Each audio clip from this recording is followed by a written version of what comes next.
I'm so nervous. You see, today is my first day of school ever. That's right.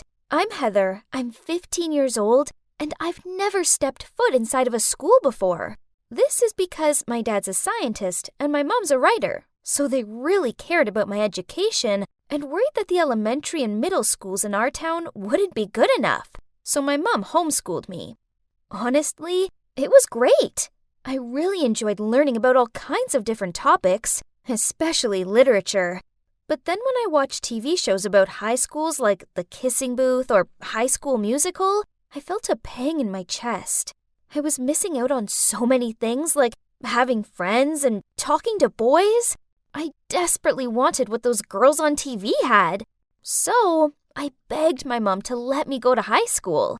It took a lot of persuading and fake tears, but she agreed eventually. I was so excited! Finally, I'd get to experience school firsthand instead of living it vicariously through my favorite TV characters. Oh my god, what should I wear? What would I talk about? How would I make friends? This was actually happening! I could barely sleep the night before, and instead, I took the whole night to prepare myself. This was an important milestone in my life. So here I am, walking down the street to the bus station. Whoa, I've never seen so many people my age before. This is like a dream come true. I spotted an empty seat next to this girl, so I walked over with a smile. Excuse me, can I sit here? The girl looked me up and down, rolled her eyes, then put her bag on that seat. Sorry, it's already taken.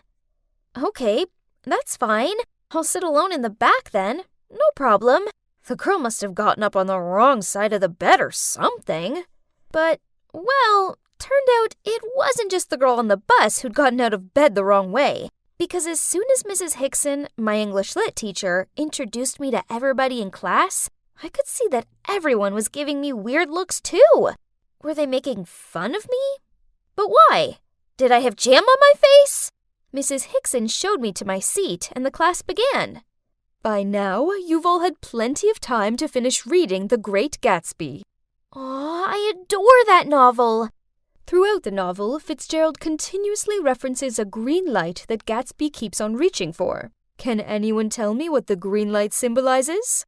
I looked around, expecting to see everybody raise their hand. But to my shock, they were all staring down at their desks to avoid eye contact with Mrs. Hickson. Huh? But why? This was so easy. Suddenly, Mrs. Hickson said, No one, huh? Well, how about you, Kelly? Everybody turned and looked at a girl who was adjusting her fake eyelashes in her compact mirror. Kelly continued fiddling with her eyelashes as she replied, doesn't a traffic light have a green light? So, duh, it means that he can cross the street. What? I burst out laughing, but then everyone turned to look at me. Oh, snap. Why was I the only one laughing? I mean, her answer was totally hilarious. Mrs. Hickson walked towards me. Oh no, was I in trouble? Heather appears to be the only one here who understands why Kelly's answer was ridiculous. Can you explain this to your classmates? The color green in itself illustrates the idea of greed and money, being a symbol of Gatsby's desire for Daisy. Gatsby already has everything anyone could dream for, but still, he is chasing after this light, or, in other words, chasing after the love of his life, Daisy. Mrs. Hickson gave me a satisfied smile, patted me on the shoulder, and then she said, That's correct. Very good, Heather. Suddenly, someone coughed out the word, Nerd! Everybody started to laugh. Seriously? How could they laugh at this, but not Kelly's foolish answer? Quiet! Mrs. Hickson then turned to Kelly and said, Perhaps if you used your eyes to actually read a book, instead of only using them to wear fake eyelashes, then Heather here wouldn't need to help you. Kelly glanced over at me, so I smiled at her. But, huh? Why was she giving me a dagger look? Did I do something wrong? After class was over, I was sticking cute pictures in my locker when Kelly and her two friends, Samantha and Brittany, appeared next to me. Heather, right? Yeah, that's right. Oh my God, your sweater is... Oh, do you like it? My mom... So ugly.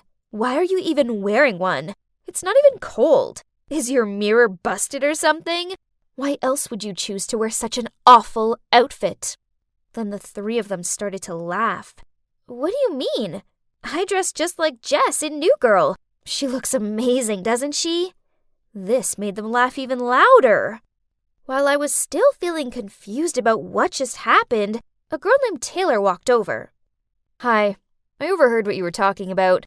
Actually, New Girl ended a few years back, so her style is kinda outdated. Try watching Emily in Paris. That's the trend nowadays. Oh God, I didn't think of that. No wonder the girl on the bus.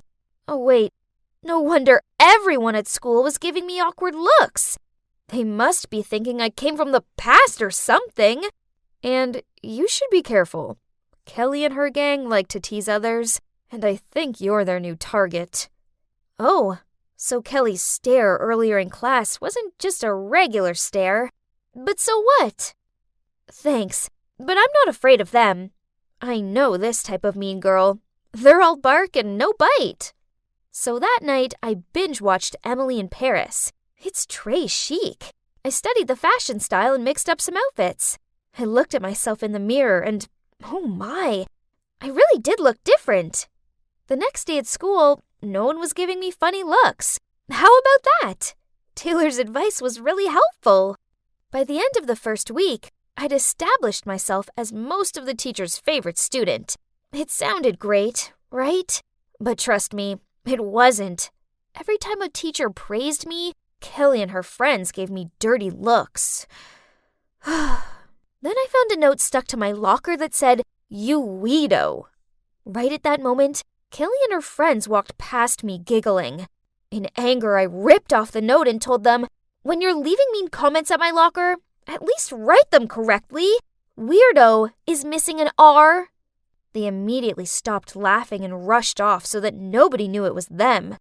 Man, they were so annoying. High school wasn't turning out how I expected it to be. I thought I would be one of the cool kids, not the one being teased. Ugh! Then word got out that I used to be homeschooled, so Kelly began making jokes like, "Did your parents make you stay at home because you're a freak?" Well, at least thanks to homeschooling, I don't come up with dumb answers in lit class. I snapped back. She stopped laughing and gave me this dumbfounded look. After that, they still carried on with their immature jokes at every given opportunity, but I tried my best to ignore them. But one day, they took it too far. I came to class and saw a big character drawing on the blackboard. It was me! Oh my God, Heather, your portrait looks amazing! And the whole class burst out laughing. Ugh! How dare she? You messed with the wrong girl this time, Kelly. That afternoon, I went home and was persistent to find a way to get payback on the mean girls. Bingo! I took out my laptop and began frantically working. After just one night, I managed to hack all their social media accounts, including their iCloud, and found a lot of good stuff. So the next time they mess with me, I'll be prepared. And it didn't take long until Kelly's friends stopped me in the hallway again. Ugh, could your skirt be any longer? Yeah, your grandma called. She wants her clothes back. Suddenly, everyone gathered around us to see what was going on. Good timing. Now we had an audience. Let's give the mean girls a taste of their own medicine. Beautiful hair, Samantha. Tell me, how often do you have to dye it so that nobody knows you're actually a redhead? What did you say? Oh, and Brittany, nice nose job. What? Everybody shockingly turned to look at Samantha's beautiful blonde hair and Brittany's nose. How? Brittany stuttered out before she grabbed Samantha's arm and they fled the scene. Yep, I've learned all about their embarrassing past through the pictures I've hacked last night. After that, Samantha and Brittany didn't dare to bother me, but the three of them were still teasing other people. Then I couldn't hold my frustration anymore when I saw them making fun of Taylor. Hey, Leave her alone!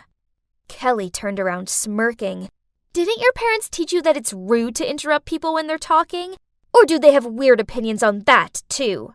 Oh, so that's how she wants to do it. Fine by me. Bring it on. Well, talking of parents, how are your parents doing, Kelly? Oh, wait, aren't they getting divorced?